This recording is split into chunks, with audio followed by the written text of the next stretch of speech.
The alarm wasn't what woke Mark Ryland. It was the silence that preceded it, that split-second lull when the ancient ventilation system of Transfer Station 7 cycled between modes. His eyes were already open, staring at the metal ceiling of his cramped quarters when Casey's synthesized voice filled the room. "Mark, I've detected an anomalous signal. Non-alliance standard. Weak but persistent." He grunted, reaching for the tablet beside his bunk. 6 months on this frozen outpost at the edge of the Kuiper Belt had taught him to expect the unexpected, but also to treat most anomalies as background noise. Space was full of random emissions, cosmic whispers that meant nothing. "Location?" he asked, his voice rough from disuse. Days sometimes passed without him speaking to anything but the station's AI. "Grid Sector 47K, within the Scylla debris field." Mark frowned. That region was particularly dense with ice fragments and metallic remnants from a mining operation abandoned decades ago. Alliance vessels avoided it entirely. Probably just reflection artifacts from the debris. "Run a second scan." "Already completed." "Signal persists." "Pattern suggests artificial origin." Something in Casey's tone, an emphasis he'd programmed himself, made Mark swing his legs over the edge of the bunk. The cold metal floor beneath his bare feet was a familiar discomfort, one of many in his solitary existence. "Show me," he said. The wall screen illuminated, displaying a rotating 3D model of the debris field. A faint purple pulse highlighted the signal's origin, blinking steadily like a heartbeat. Too regular for natural phenomena. Mark rubbed his stubbled jaw, trying to ignore the tightening in his chest. Every unusual situation brought back memories of the accident, the explosion that had taken his former crew 5 years ago. A momentary lapse in judgment, a decision he couldn't take back. That's why he'd chosen this posting. Minimal human contact, minimal risk to anyone but himself. "Could be a trap," he muttered. "Pirates sometimes use distress signals." "Signal pattern doesn't match any known pirate configurations," Casey responded. "And it's extremely weak, requires very specialized equipment to detect at this range." Mark stared at the pulsing light, weighing his options. Protocol demanded he report it to Alliance Command, but the nearest patrol was 3 days away at best. If someone was out there, actually in trouble, "Prep the maintenance shuttle," he finally said, standing up. "I'll do a flyby, nothing more. Keep communications open." Acknowledged. Weather conditions in the debris field are suboptimal. Visibility reduced by approximately 68% due to particulate density. Of course they were. Mark pulled on his thermal suit, movements automatic after countless repetitions. "Plot the safest approach vector, and run diagnostics on the shuttle shielding. Last thing I need is to get perforated by a chunk of ice." As he made his way through the station's narrow corridors, the recycled air tasting metallic on his tongue, Mark wondered what could possibly be out there. Alliance ships didn't venture this far without backup. Research vessels were required to file flight plans that would have been in Casey's database. The maintenance shuttle waited in the small hangar, its battered hull a testament to years of service in harsh conditions. Mark ran his hand along the exterior as he performed a visual inspection, an old habit his first captain had instilled in him. The machine might not care about the human touch, but it mattered to Mark. "All systems functional," Casey announced through his earpiece as he climbed into the pilot's seat. "Departure clearance granted." The shuttle hummed to life around him, displays illuminating the cockpit with a blue glow. Mark's fingers moved across the controls, muscle memory taking over as the hangar doors slid open, revealing the vast emptiness beyond. "Opening hangar doors feels like opening a tomb sometimes," he murmured. "Poetic analogy," Casey replied, though technically inaccurate since a tomb is designed to contain. It was rhetorical, Casey acknowledged. The shuttle glided out into space, the station's bulk receding behind him. Mark engaged the main thrusters, feeling the familiar push against his back as acceleration took hold. The debris field loomed ahead, a chaotic tangle of ice and metal reflecting the distant sunlight in brief, random flashes. As he approached, his hands tightened on the controls. The memory surfaced unbidden, Another field of debris, another rescue mission. The panicked voices of his crew as their oxygen systems failed, one by one. His own desperate attempts to reach them, coming up seconds too late. Approaching signal source, Casey announced, pulling him back to the present. Recommend reduced speed. Mark throttled back, guiding the shuttle through the outer edges of the debris field. Ice fragments plinked against the hull, and larger objects loomed in the darkness, requiring careful navigation. The shuttle spotlights cut through the void, illuminating his path in narrow cones of visibility. Signal strength increasing, Casey reported. Bearing 043, Mark 12. Mark adjusted course, threading through a particularly dense cluster of debris. His heart rate increased as the shuttle sensors picked up a solid mass ahead. Too regular to be natural, too small for a standard vessel. And then he saw it. The alien craft hung motionless amidst the debris, unlike anything in the Alliance registry. Its hull resembled twisted crystal intertwined with metallic fibers, catching and refracting light in mesmerizing patterns. The design suggested organic inspiration, more like a sea creature than a spaceship. Extensive damage marred one side, a gaping wound exposing the vessel's interior to the vacuum of space. Casey, are you seeing this? Affirmative. Unknown design. No match in Alliance databases. Preliminary analysis suggests non-human engineering approach. Mark brought the shuttle closer, circling the damaged vessel. Life signs. A pause. Faint energy signature consistent with biological systems. Single occupant. Critical condition likely, based on environmental readings within the vessel. The decision formed before Mark could analyze it fully. I'm going EVA. Keep this shuttle stable. Mark, protocol dictates. I know what protocol dictates, he snapped, already reaching for his helmet. And I know what happens when you wait for protocol while someone's dying. He sealed his suit, checking the oxygen supply and maneuvering thrusters. The shuttle's airlock cycled, and moments later, Mark pushed off into the void, the tether connecting him to his vessel like an umbilical cord. The damaged alien ship grew larger as he approached, its crystalline surface reflecting his helmet lamp in fractured patterns. He navigated carefully to the breach, peering inside with growing apprehension. The interior was as alien as the exterior. Curved walls embedded with what appeared to be technology integrated directly into the crystalline structure. The atmosphere had vented, and frost coated many surfaces. Mark's helmet lamp swept across the single chamber until it illuminated a figure slumped in what must have been a control station. His breath caught. She, and it was clearly a she, despite her alien features, was humanoid but unmistakably not human. Tall and slender, with skin the color of pale turquoise, and what looked like fine, liquid silver hair floating weightlessly around her face.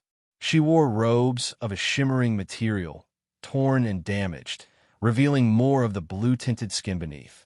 Dark purple fluid, blood, formed frozen globules around several visible wounds. Her eyes were closed, and her chest moved almost imperceptibly. Casey, I've found the pilot. Alive but barely. Species unknown, came the response. Proceed with caution. Potential biological hazards. No time, Mark interrupted. Ship's about to lose structural integrity. I can see the crystal fracturing further. He maneuvered closer, examining the alien woman's condition. Her breathing was shallow, her skin temperature, according to his suit's sensors, dangerously low even for a species that might naturally run cooler than humans. One arm was clearly broken, and a deep laceration ran across her torso, the purple blood seeping through her ornate clothing. Mark carefully unfastened her from the restraints, holding her to the seat. The ship groaned around them, crystal splintering as pressures equalized. We need to move now, he muttered, more to himself than to Casey. As he gathered the alien woman into his arms, one of his gloves tore slightly on a jagged crystal edge. When his exposed skin made contact with hers, a jolt of something, energy, awareness, he couldn't name it, shot through him. For a split second, he saw swirling stars, felt a connection that transcended physical touch, experienced emotions that weren't his own: pain, fear, determination, and something else. Recognition? The vision passed as quickly as it had come, leaving Mark disoriented. The alien woman's eyes had opened briefly, revealing irises the color of twilight, before closing again. "What the hell was that?" he gasped. "What was what?" Casey asked. "Your vital signs just spiked." "Nothing. I'm bringing her back to the shuttle." The return journey was precarious, maneuvering with his unconscious charge through the debris field. The alien ship shuddered behind them, crystal fragments breaking off as its structure finally gave way. By the time Mark reached the shuttle, the vessel was disintegrating completely, scattering into the field of debris that would become its grave. Inside the shuttle, Mark laid the alien woman on the small medical cot in the rear compartment. The automated medical scanner activated, but its lights flashed yellow in confusion. "Physiology unknown," Casey announced. "Basic life support. Only. Recommend immediate return to Station 7 Medical Bay." "Already on it," Mark replied, strapping himself into the pilot's seat. He guided the shuttle back through the debris field with reckless speed, constantly checking the medical readouts. The alien woman's life signs fluctuated wildly, each dip sending a spike of anxiety through him that he couldn't fully explain. The journey back to the station stretched into an eternity of tense silence and blinking medical alerts. When they finally docked, Mark carried the alien woman directly to the medical bay, placing her gently on the examination table. The station's more sophisticated medical system activated, bathing her in scanning light. "Fascinating biology," Casey commented as data streamed across the monitors. "Humanoid structure, but significant differences. Circulatory system appears to utilize a copper-based compound rather than iron. Respiratory system modified for different atmospheric composition. And there's something else. An energy field or signature that doesn't correspond to any known biological function." Mark barely heard the analysis, his attention fixed on the alien woman's face. Even unconscious and injured, there was a serenity to her features, a sense of dignity that transcended her current vulnerability. "Can you help her?" he asked, attempting to synthesize appropriate medical interventions based on physiological readings. Primary concern is the laceration across the thoracic cavity. Secondary concern is significant blood loss and hypothermia equivalent. Medical appendages extended from the ceiling and walls, applying synthesized sealant to the wounds and infusing warmed fluids that Casey had determined might be compatible with her system. Mark watched, feeling helpless. As machines worked to save a life he had already risked his own to rescue. "Stabilization achieved," Casey finally announced. "Recovery probability 78.3%. However, continued monitoring required." Mark exhaled, only then realizing he'd been holding his breath.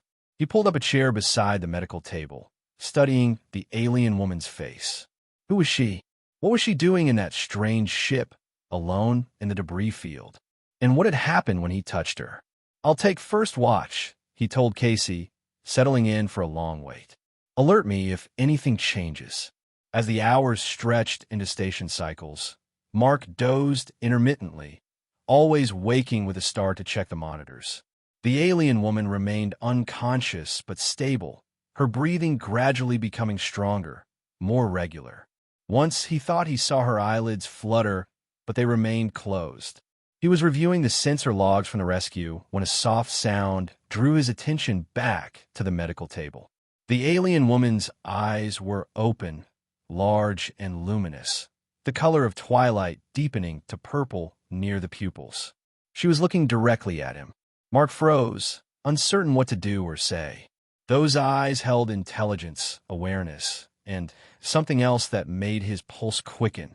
Recognition. "Hello," he said finally, his voice sounding strange in the quiet room. "Can you understand me?" The alien woman's lips moved, but the sounds that emerged were unlike any language Mark had heard. Musical and complex, with tones that seemed to overlap. "Casey," translation attempt, Mark asked, analyzing speech patterns. Initial neural wave scanning enabled for basic communication bridge. A small device descended from the ceiling, hovering near the alien woman's head.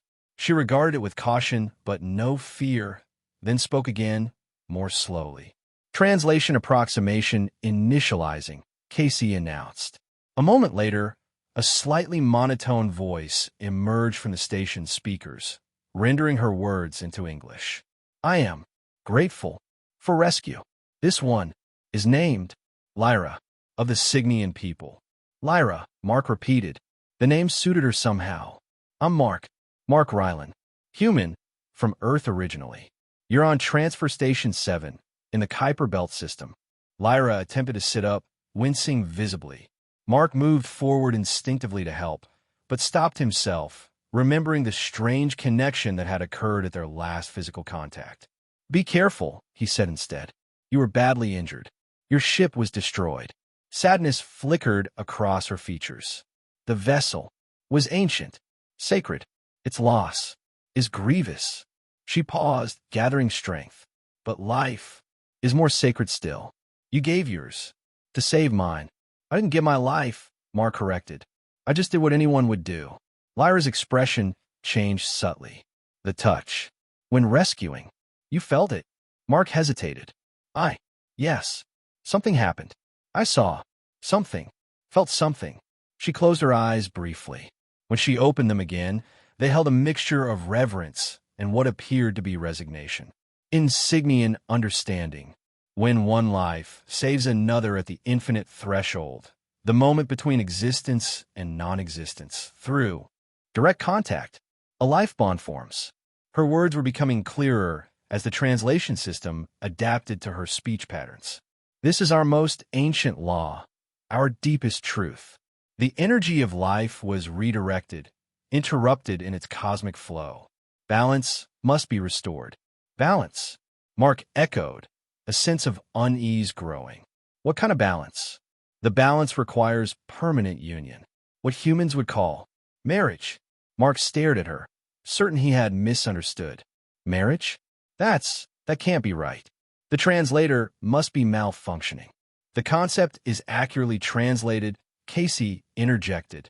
Historical database contains limited information on Cygnian culture, but references to life energy bonds do exist in xenoanthropological records. Several non-human cultures maintain similar concepts, though the Cygnian variation is noted as particularly binding and ceremonial. This is ridiculous, Mark said, standing abruptly. I don't mean any disrespect to your culture, but I barely know you. And you don't know me. This has to be some kind of misunderstanding. Lyra watched him with those unervingly perceptive eyes. The life bond is not about knowing. It is about being. Our energies have intertwined. The pattern is set. She paused, then added with surprising gentleness. I did not seek this either. Mark paced the small medical bay, running a hand through his unkempt hair. Look, I'm glad I could help you. Really. But I can't just marry someone because of some cultural belief I don't even understand. There has to be another way. The Alliance protocols for first contact situations recommend respecting indigenous cultural practices when possible, Casey noted unhelpfully. Not helping, Casey, Mark snapped. He turned back to Lyra, who was watching him with an expression that mixed dignity with a hint of sadness. I understand your resistance, she said quietly. In your position, I might feel the same. But the life bond is not merely cultural. It is physical, spiritual, already in existence. What happens if we ignore it? Mark asked, dreading the answer. Lyra's gaze lowered. For Cygnians, severing or denying a life bond leads to spiritual disharmony, physical decline, eventually, death. The word hung in the air between them. Mark felt trapped, cornered by circumstances beyond his control. Yet looking at Lyra, he couldn't summon anger toward her. She seemed as caught in this situation as he was. And what about your ship? He asked, changing the subject. What happened to it? That didn't look like an accident. Something flickered across Lyra's features. Caution, perhaps. I was undertaking a sacred pilgrimage. There are those who disapproved. She touched a pendant barely visible beneath her torn robes. I protect something of value. They seek to claim it. Who are they? Mark pressed. Even among Signians, there are those who walk different paths, she said evasively. I must reach my people at the Celestial Haven. They await near the Azure Nebula. Mark considered his options. Turning Lyra over to Alliance authorities seemed wrong somehow, especially given her cryptic words about being pursued. The connection between them, whatever its true nature, made him strangely protective of her. And if what she said about the life bond was true, I can't take you to the Alliance, he decided. Too many questions, too much bureaucracy. If you give me coordinates, I can transport you to this haven in my maintenance shuttle.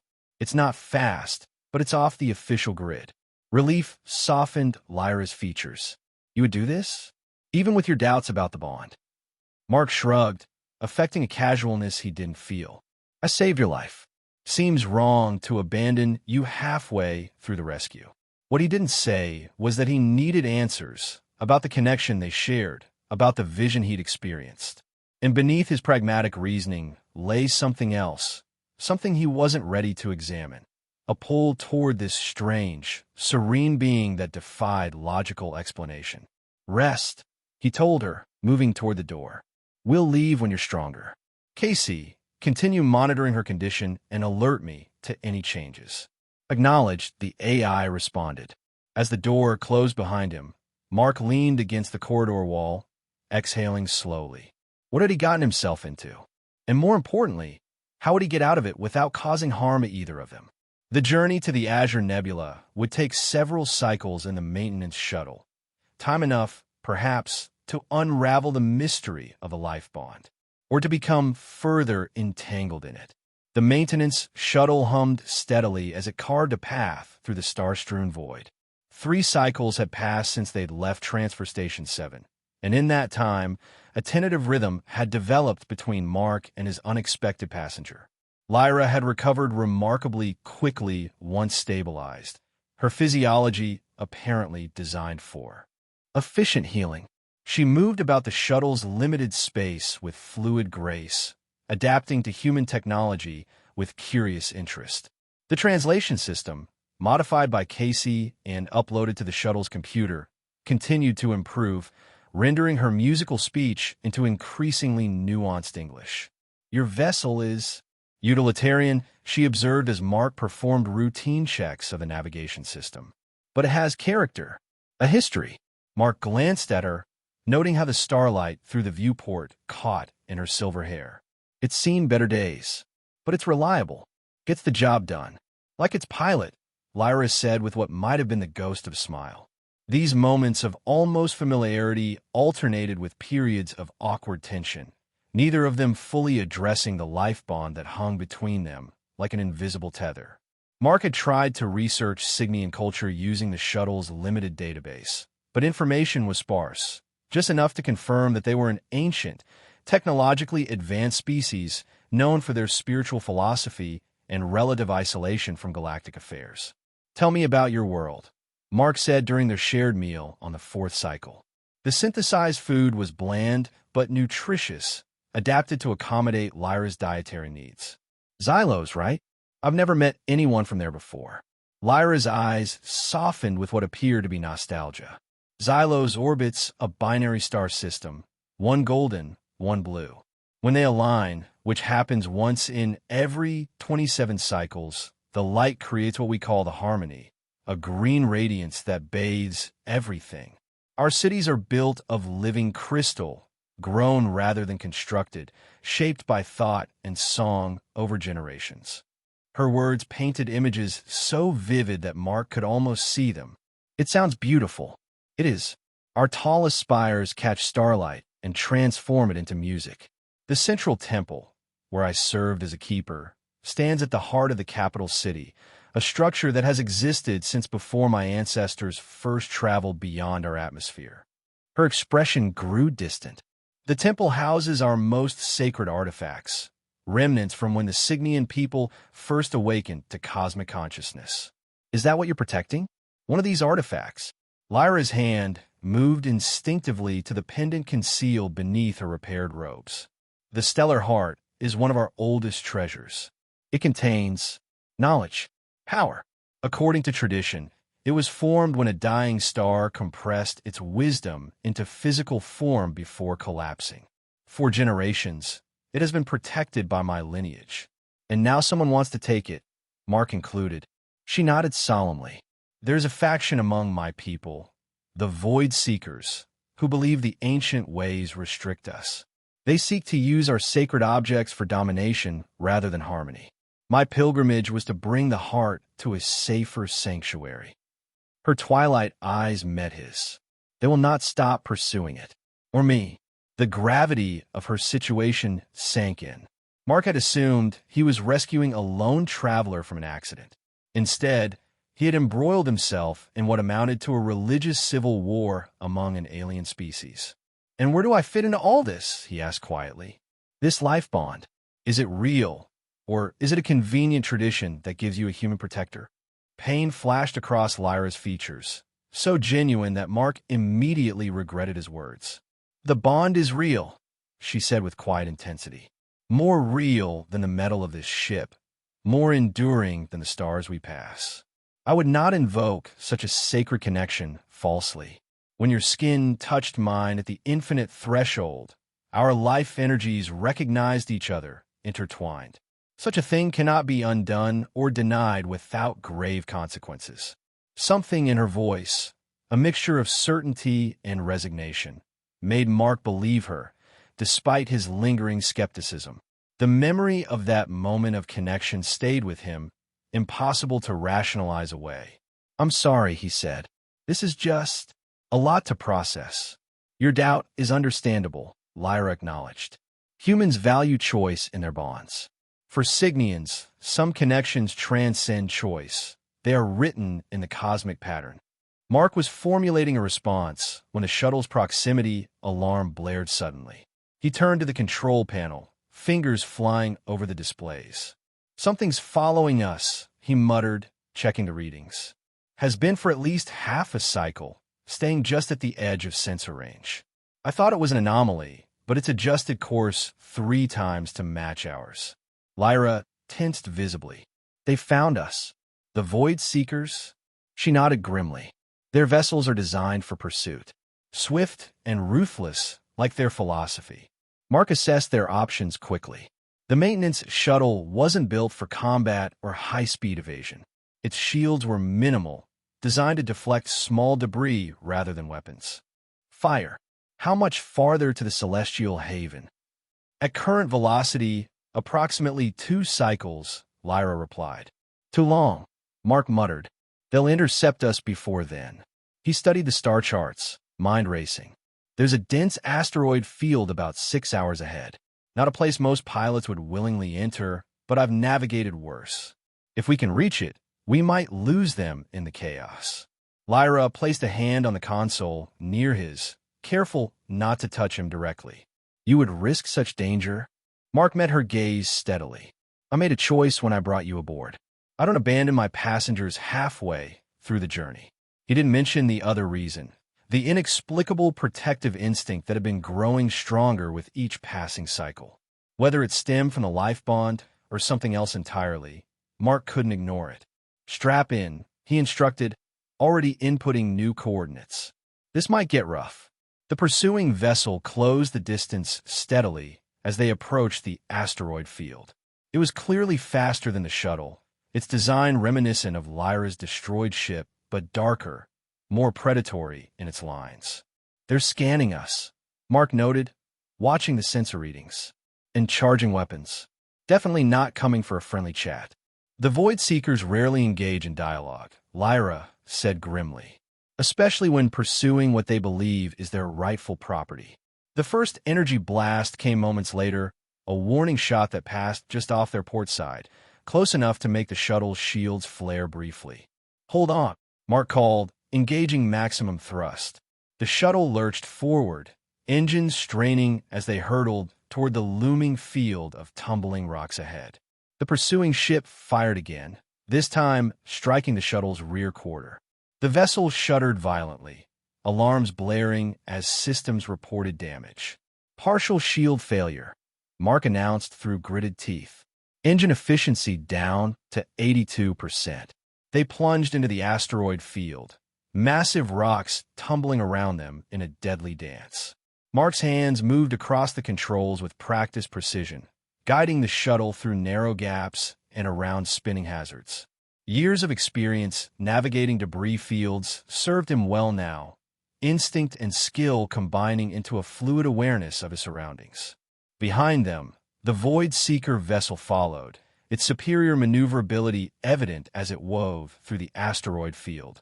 However, its relentless pursuit made it take risks, coming perilously close to collisions more than once. "They're determined," Mark muttered, executing a sharp turn around a slowly rotating asteroid the size of a small moon. But being determined doesn't always mean being smart. An idea formed in his mind. Risky, potentially suicidal, but possibly their only chance. He identified a particularly dense cluster of asteroids ahead, several of them spinning erratically in close proximity to each other. "I need you to trust me," he told Lyra, who was watching him with tense focus. "What I'm about to do is going to seem insane." "I trust you," she replied without hesitation, the simplicity of her statement catching him off guard. Mark guided the shuttle directly toward the asteroid cluster, pushing the engines beyond recommended limits. The pursuing vessel followed, closing the distance rapidly, energy weapons charging for another strike.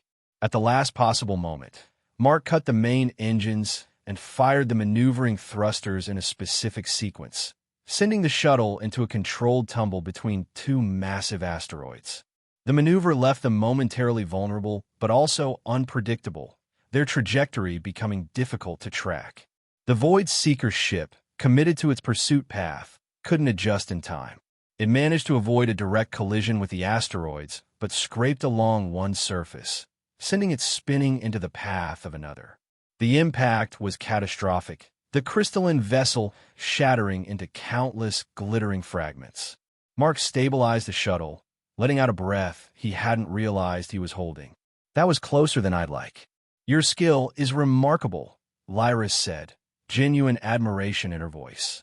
Few Cygnian pilots could have executed such a maneuver. "Let's just hope they were alone," Mark replied, checking the sensors for additional pursuers. "Otherwise, we've just announced our location pretty dramatically." They continued through the asteroid field at a more cautious pace, Mark carefully plotting a course that balanced speed with safety. The shuttle had sustained damage, but nothing critical. They could still reach the celestial haven if no further complications arose. As the immediate danger passed, a different kind of tension settled between them. The shared experience of survival had shifted something in their dynamic, creating a fragile connection independent of the mystical life bond. "Why did you become a keeper of the temple?" Mark asked during a relatively calm stretch of navigation, genuine curiosity overcoming his usual reserve. "Was it a choice, or were you born into it?" Lyra considered the question thoughtfully. "Both. My lineage has served as keepers for 17 generations, but each descendant must choose to accept the responsibility. Some do not. They seek different paths." A hint of sadness colored her voice. "My sister chose to leave, to explore the far reaches of the galaxy. I have not seen her in 12 cycles." "You miss her," Mark observed. "Deeply. Though our paths diverged, the connection remains." She studied him with those perceptive eyes. "And you? The solitude of your station suggests a chosen isolation. What led you there?" Mark's hands tightened on the controls reflexively. He rarely spoke of his past, had almost forgotten how to articulate the weight he carried. Yet something about Lyra's question, asked without judgment or expectation, loosened the words inside him. "I was first officer on a transport vessel, the Horizon." His voice grew distant as the memory surfaced. "We received a distress call from a research station near the Meridian Nebula. Unusual energy readings, communications going dark. Standard protocol was to wait for a security escort, but the captain decided we could handle it. I supported the decision." He paused, the familiar knot of guilt tightening in his chest. The station had been compromised by some kind of energy field. When we docked, it affected our systems too. Life support started failing.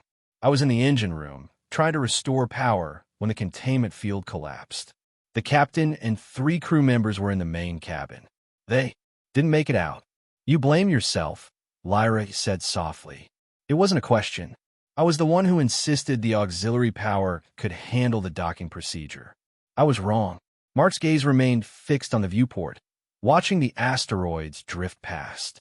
After the inquiry, I requested assignment to the most remote station available. Seemed like the right place for someone with my track record.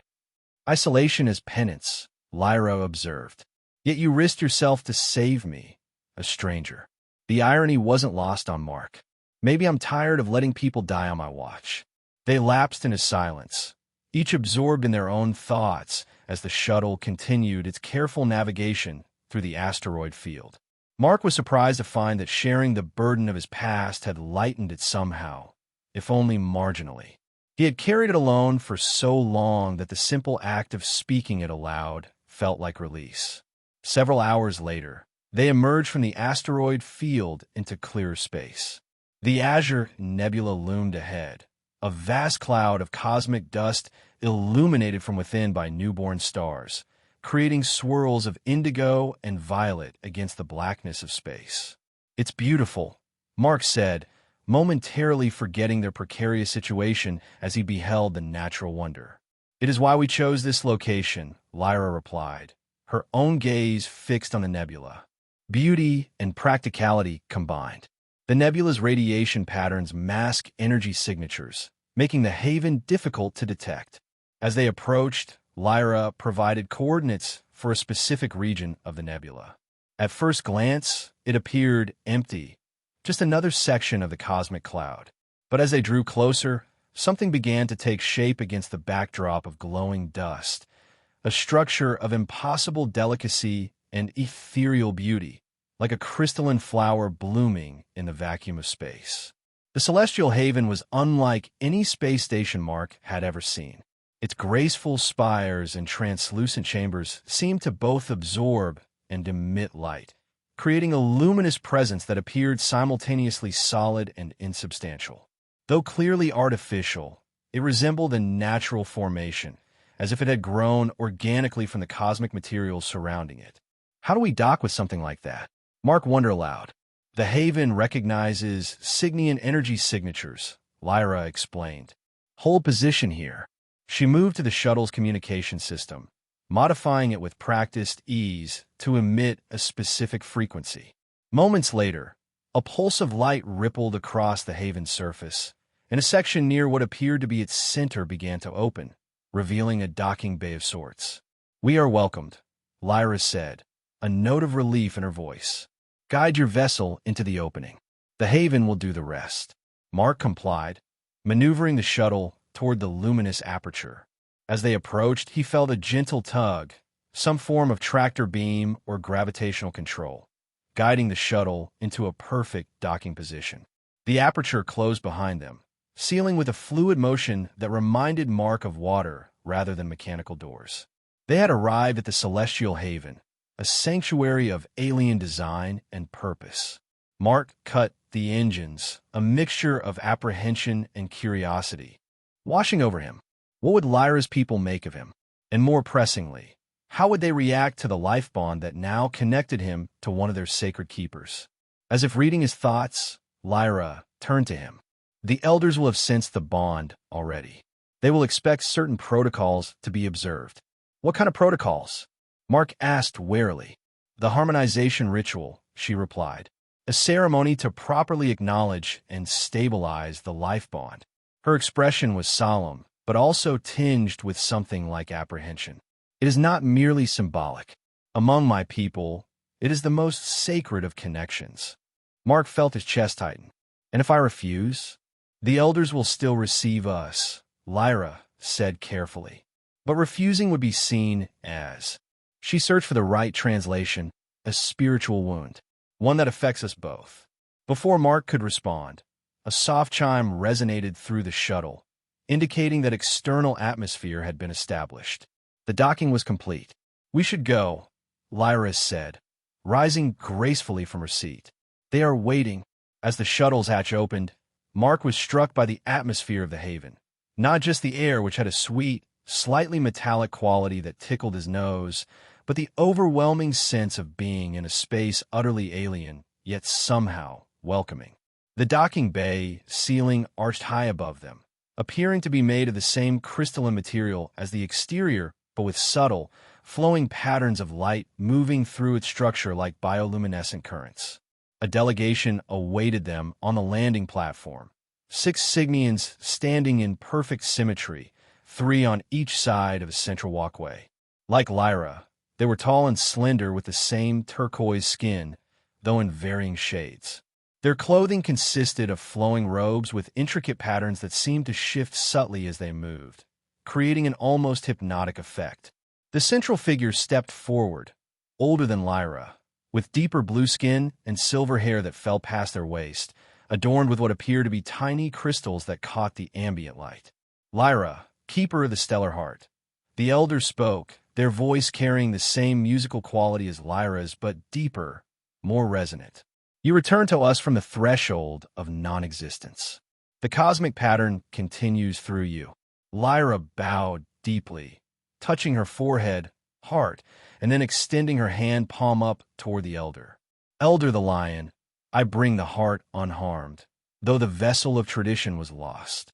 The elder, the lion, shifted their gaze to Mark, who resisted the urge to step back under the intensity of those twilight eyes. And you bring another, a human, one who carries your life bond. It wasn't a question, but an observation stated with absolute certainty. Mark felt exposed, as if this alien being could see through his physical form to whatever metaphysical connection had formed between him and Lyra. Mark Rylan. He introduced himself, unsure of the proper protocol, but feeling that silence would be worse. I found Lyra's ship damaged in a debris field. I did what anyone would do. A subtle ripple passed through the assembled Cygnians, a shift in posture, a collective intake of breath. Thalian's expression remained inscrutable, but something in their stance suggested surprise. Not anyone would venture into danger for a stranger, the lion replied. Fewer still would accept the consequences of such an act.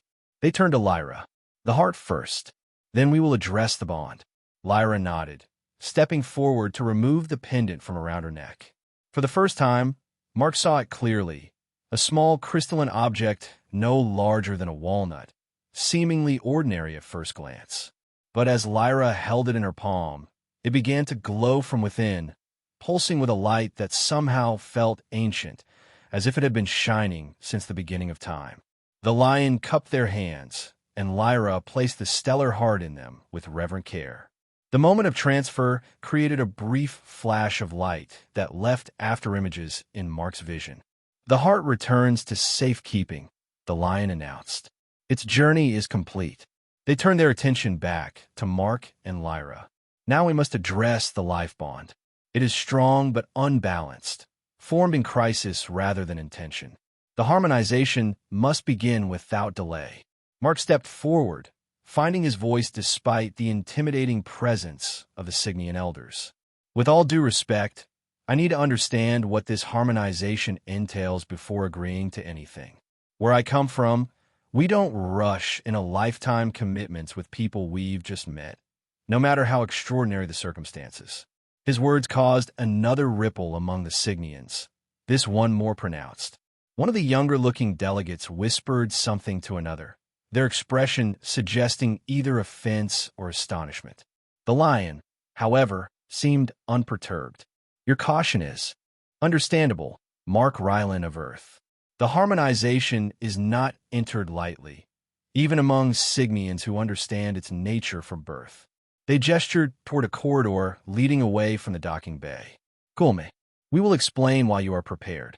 Time is of essence, not for ceremony's sake, but for the well-being of you both.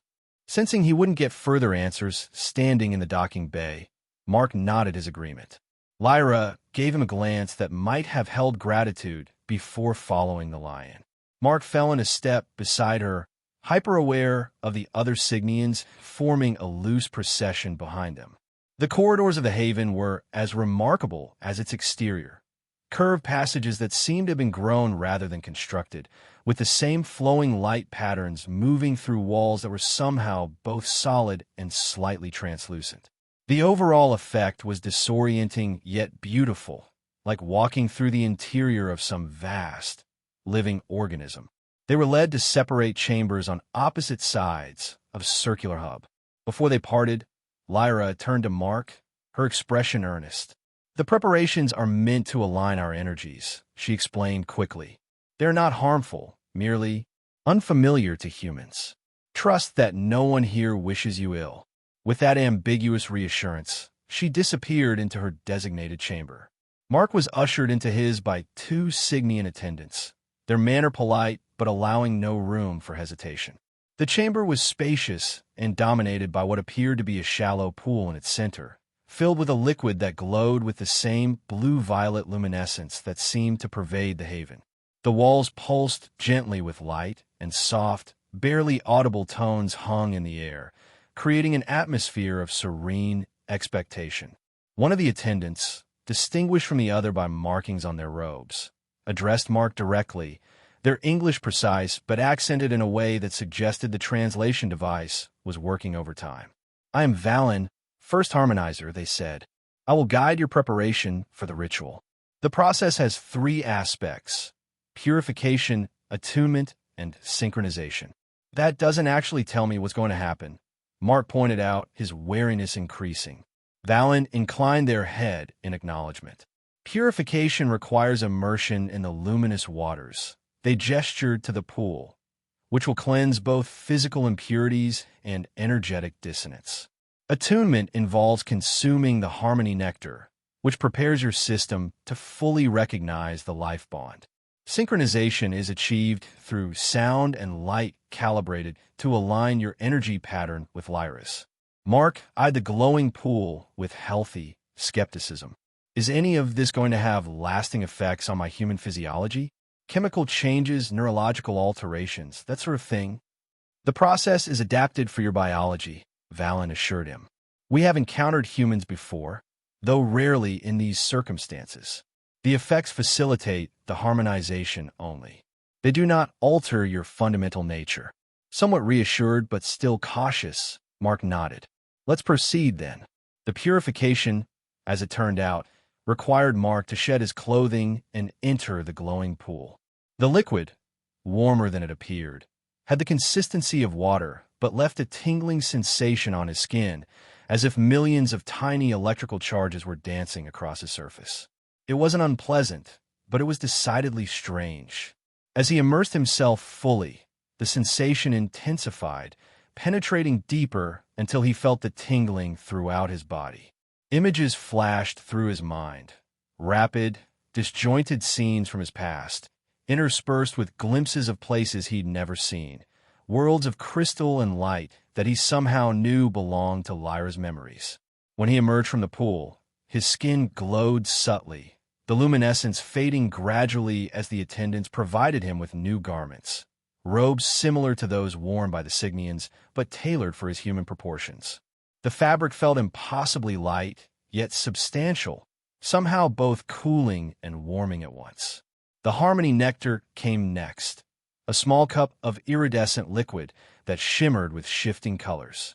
It tasted of nothing Mark could identify, somehow both sweet and savory, with notes of flavors he had no reference for.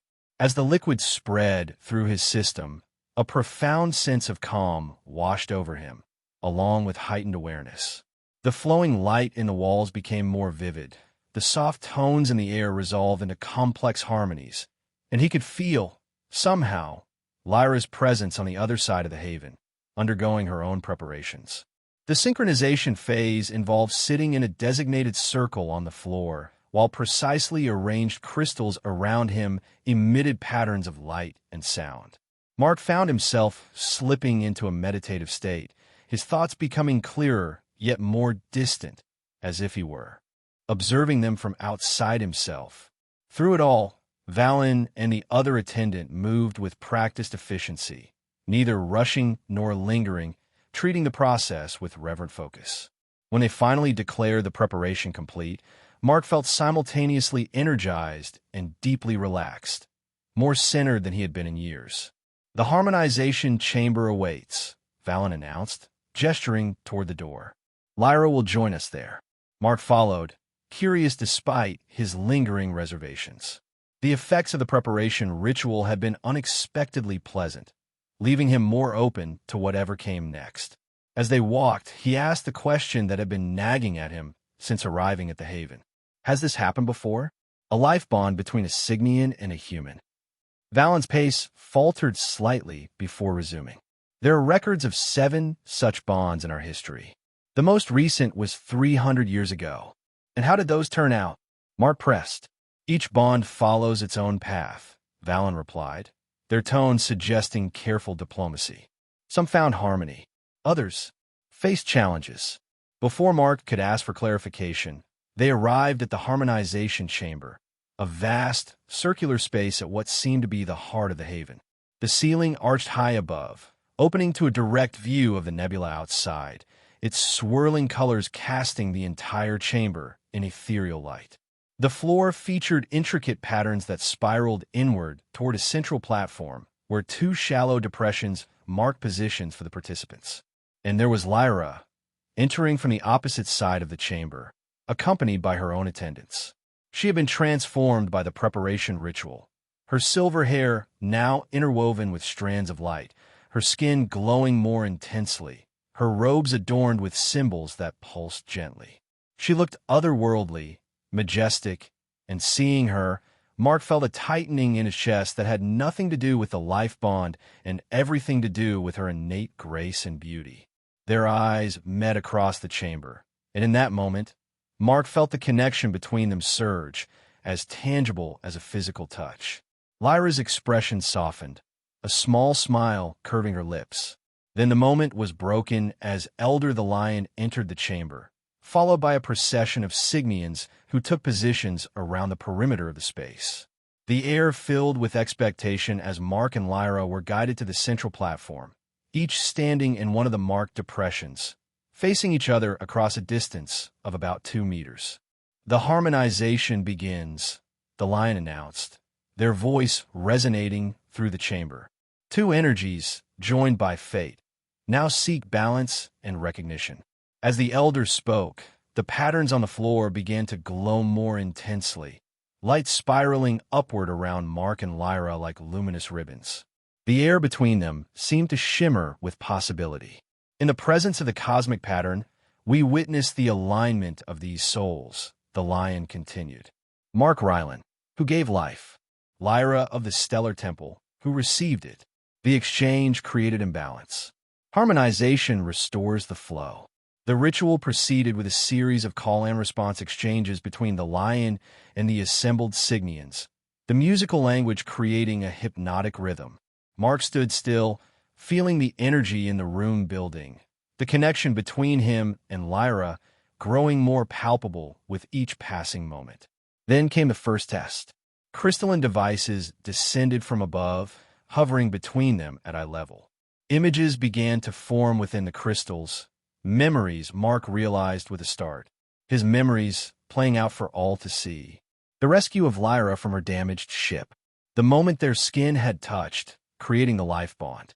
Their journey together through space, the attack by the Void Seekers, their narrow escape.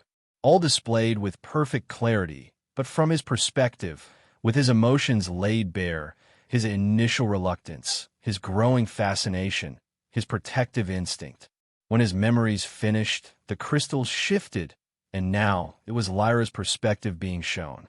Mark saw himself through her eyes, a strange alien being whose actions she couldn't initially predict, whose touch had created a connection she hadn't sought, but had immediately recognized as profound. He felt her gratitude, her concern about involving him in her people's internal conflicts, her growing appreciation for his resilience and skill. "The memories align," the Lion declared. "Truth resides in both perspectives. The foundation is sound." The next phase involved a more direct connection. Small crystal shards rose from the floor beneath them, adhering to their foreheads, throats, and chests, positioned over the brain, voice, and heart respectively. Now you will share not memory, but self, the lion explained. The essence beyond experience. The pattern that defines you both. The crystals activated, and Mark, gasped as his consciousness seemed to expand beyond his physical form. He could feel Lyra's presence, not just her thoughts or emotions, but her essential nature, the core of who she was. Her discipline and dedication, her fierce loyalty to tradition tempered by a questioning mind, her capacity for wonder and joy even amid duty and danger. He sensed the weight of responsibility she carried as a temple keeper, the loneliness of her position, the doubts she rarely expressed. And he knew she was experiencing him just as deeply, seeing his guilt over the lost crew, his self-imposed isolation, but also his fundamental decency, his capability in crisis, his hunger for connection that he'd buried beneath layers of pragmatism and routine. The experience was intensely intimate, far beyond anything physical, a sharing that left nowhere to hide. Mark felt vulnerable yet strangely accepted, seen completely yet not judged. When the connection faded, he found himself breathless, blinking in astonishment at Lyra, who appeared equally affected. Something had shifted between them, a deepening of understanding that transcended cultural differences. The essence harmonizes, the lion announced, satisfaction evident in their tone. Now comes the final alignment, the creation of the shared resonance. This, Mark discovered, was the most challenging part of the ritual. He and Lyra were instructed to generate a thought melody, a concept that made little sense to him until Valen explained that he needed to focus on the feeling of the connection between them and allow it to manifest as sound in his mind. The concept was so alien, so far beyond his experience, that Mark's first attempts resulted in nothing. He stood there, increasingly frustrated, aware of the watching Signians, feeling like he was failing some crucial test. Then Lyra caught his eye and gave a small, encouraging nod. She began first, a haunting sequence of tones becoming audible in the chamber, though her lips didn't move. Mark closed his eyes, focusing on the connection he'd felt during the earlier phases, the essence of Lyra he'd experienced, the sensation when they'd first touched. Gradually, hesitantly, he began to generate his own mental tones, simpler than Lyra's, more rhythmic, reflecting his more structured thinking. At first, the two patterns clashed, creating dissonance. But as they continued, adjustments happened naturally, his rhythm supporting her melody, her complexity giving depth to his simplicity, until they created something new and harmonious that filled the chamber with sound that was felt as much as heard. The resonance is achieved, the lion declared as the sound gradually faded. The life bond is acknowledged, balanced, harmonized. Mark expected some grand finale, some definitive moment to mark the completion of the ritual. Instead, the lights in the floor dimmed gradually. The crystals detached and withdrew, and the formal atmosphere dissipated as the observing Signians began to move and speak among themselves. "It is done?" he asked, looking to Valen for confirmation. "The essential ritual is complete," the harmonizer confirmed. "There will be a celebration feast, and then the private union, but the spiritual work is accomplished." "Private union?" Mark echoed, suddenly wary again. Valen's expression shifted to what might have been embarrassment, though it was difficult to read Signian facial cues with certainty. "The physical consummation of the bond," they clarified. "It is traditional, though not strictly required for the validity of the harmonization." Before Mark could respond to this new development, a commotion erupted at the far side of the chamber. Signians scattered as several figures burst through the entrance, darker skinned than the Haven residents, with sharp, angular markings on their faces and clothing that seemed designed for combat rather than ceremony. "Void Seekers," Lyra gasped, moving instinctively closer to Mark. "How do they find us?" The answer came in the form of a familiar face, one of the younger delegates who had been whispering during their arrival. They stood now with the intruders, their expression cold and determined. "Marin," the lion said, voice heavy with betrayal, "you have broken your sacred oath." "I have fulfilled a higher purpose," the young Signian replied. The stellar heart does not belong hidden away in ritual and stagnation. Its power should serve our people's advancement. The leader of the Void Seekers stepped forward, taller than the others, with deep indigo skin and eyes that burned with fanatical intensity. The heart belongs with those who understand its true potential, they declared, not wasted on maintaining outdated traditions. Zaven, Lyra addressed the leader directly, her voice steady despite the tension evident in her posture. The heart is not a tool. It is a guide, a witness to our history. Using it as a source of power will destroy both it and the user. Zaven's mouth curved in a contemptuous smile. Such warnings are always the refuge of those who fear change. Their gaze shifted to Mark. And now you dilute our bloodline further with alien bonds. The decay of our culture is complete. The situation was deteriorating rapidly. The Void Seekers outnumbered the elders and attendants in the chamber, and while Mark couldn't see obvious weapons, the purposeful way they moved suggested they were prepared for violence. Mark's mind raced, assessing options. The Haven wasn't designed for defense. Its entire structure emphasized harmony and openness. The ritual had left him feeling strangely energized, more aware of his surroundings, but he was hardly in a position to fight multiple alien combatants. Then he felt it, a pulse of energy from Lyra, directed through the newly strengthened bond. Not words exactly, but an impression, asterisk the crystals. They respond to harmonized thought, asterisk. Mark glanced at the crystal formations that had been used during the ritual, now hovering inactive around the chamber's perimeter. Could they be reactivated, used somehow as a defense? He had no time to formulate a detailed plan. The Void Seekers were advancing toward the lion, who still held the stellar heart. Two of them seized the elder's arms while Zaven reached for the crystal.